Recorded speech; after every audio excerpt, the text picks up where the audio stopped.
semua, pada video kali ini kami akan membahas mengenai praktikum pemeriksaan kolesterol total, salah satu parameter penting dalam evaluasi profil lipid dan penilaian resiko penyakit kardiovaskular.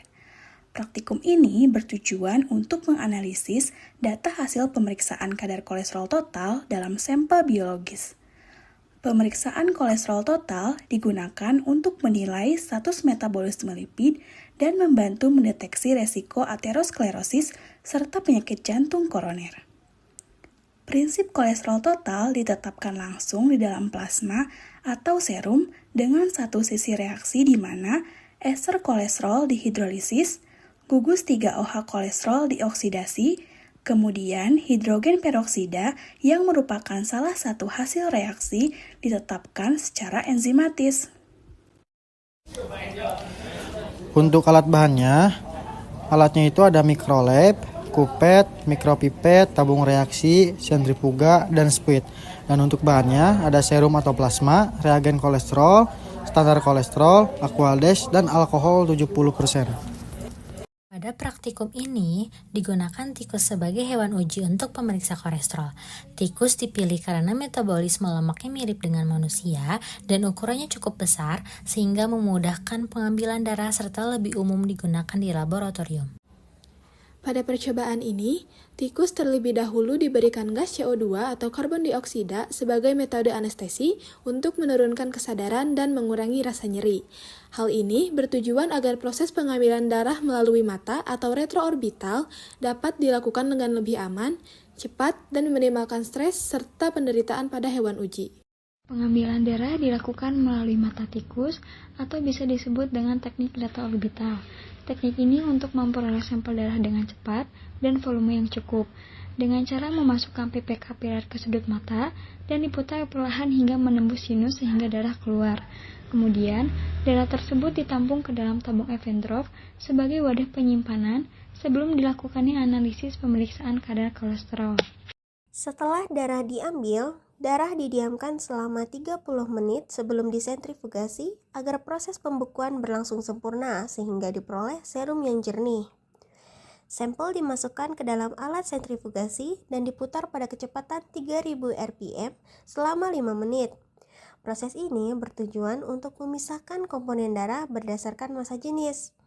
Hasil akhirnya, bagian cair berupa serum akan berada di lapisan atas, sedangkan sel-sel darah mengendap di bagian bawah, sehingga serum dapat diambil untuk analisis lebih lanjut.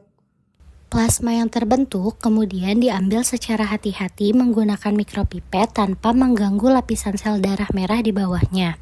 Plasma inilah yang selanjutnya digunakan sebagai sampel untuk pemeriksaan kadar kolesterol menggunakan metode enzimatik. Pada tahap awal dilakukan persiapan reagen dan larutan blanko sesuai dengan kit yang digunakan. Perlu diperhatikan bahwa setiap kit memiliki ketentuan yang berbeda, tergantung pada merek dan jenis pemeriksaan. Pada praktikum ini digunakan kit dengan sistem manual reagen, di mana volume reagen untuk blanko yang digunakan adalah 1 ml atau setara dengan 1000 mikroliter. Selanjutnya, dilakukan persiapan alat mikrolab. Alat dinyalakan dengan menghubungkan kabel ke sumber listrik, kemudian menekan tombol on yang terletak di bagian belakang alat. Setelah alat menyala, dilakukan proses flushing terlebih dahulu menggunakan larutan deterjen sesuai instruksi yang muncul pada layar.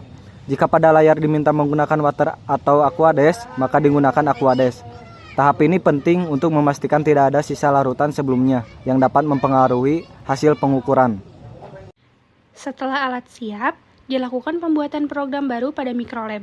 Menu program dipilih, kemudian dibuat metode baru dengan nama pemeriksaan, yaitu kolesterol. Selanjutnya, ditentukan satuan pengukuran serta dilakukan pengaturan penggunaan blanko dengan mengaktifkan opsi blanko pada sistem. Tahap berikutnya adalah pengukuran blanko. Program yang telah dibuat dipilih pada menu measure, kemudian dilakukan pembacaan menggunakan larutan blanko. Pada saat proses penyedotan, posisi selang harus diperhatikan agar tidak menyentuh dasar tabung atau beker gelas untuk menghindari gangguan pada proses pengambilan larutan. Setelah itu, tombol ditekan untuk memulai pembacaan hingga hasil muncul pada layar. Setelah pengukuran blanko selesai, dilanjutkan dengan persiapan sampel. Sampel dicampurkan dengan reagen dengan perbandingan 1000 mikroliter reagen dan 10 mikroliter sampel. Campuran kemudian dihomogenkan dan diinkubasi selama kurang lebih 10 menit sebelum dilakukan pengukuran.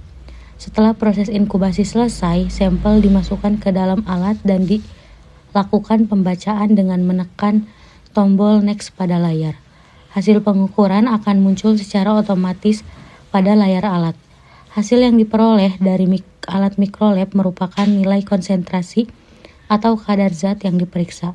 Dalam hal ini adalah kadar kolesterol. Nilai yang muncul pada layar menunjukkan hasil pengukuran berdasarkan prinsip spektrofotometri, yaitu kemampuan larutan dalam menyerap cahaya pada panjang gelombang tertentu.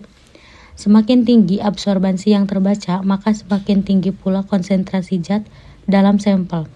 Oleh karena itu, hasil yang diperoleh perlu dibandingkan dengan nilai rujukan normal untuk menentukan apakah kadar kolesterol dalam sampel tersebut berada dalam batas normal atau tidak. Berdasarkan hasil pengamatan pada tabel 4, terlihat pengaruh signifikan rebusan daun mangga terhadap penurunan kadar kolesterol total selama 28 hari. Kelompok dosis 200 mg per kilogram berat badan menunjukkan efektivitas tertinggi dengan persentase penurunan mencapai 31,29%.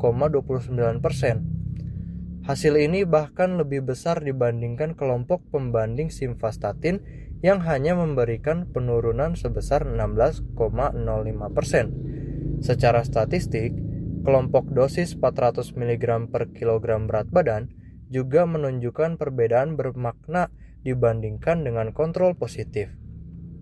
Data ini menyimpulkan bahwa rebusan daun mangga memiliki potensi kuat dalam menurunkan kadar kolesterol darah secara efektif.